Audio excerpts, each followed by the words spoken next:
અને અત્યારે શું છે કે સીમંત સંસ્કાર એટલે જમણવાર કરવો, ડેકોરેશન્સ કરવું, ફંક્શન કરવું, પણ આની સાથે કઈ લેવા દેવા છે.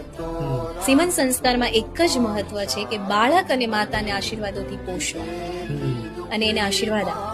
અને એના માટે સીમંત વિધિ કરવામાં આવે કે જેમાં એક સિંદૂરની લટાર છે માથામાં ખેંચવામાં આવે કે જ્યાં એક નાનું બાળક જન્મ્યું હોય ને પોલાણ વાળો જે ભાગ હોય ને જેને બ્રહ્મરંધ્ર કહેવામાં આવે ત્યાં સીમંતની લટાર પતિ ખેંચે અને પછી એ પત્નીના માથા પર હાથ મૂકે.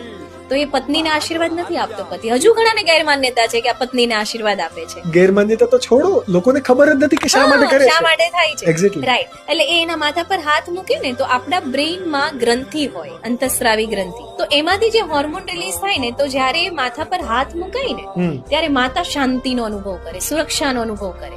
અને પિતાનો ઉદ્દેશ્ય બાળકને આશીર્વાદ આપવાનો છે અને એ માથા પર હાથ મૂકીને બાળકને પોષે છે કે હે મારા દિવ્ય બાળ, તારી આ જીવન યાત્રામાં હું તારો પિતા હંમેશા તારી સાથે રહીશ.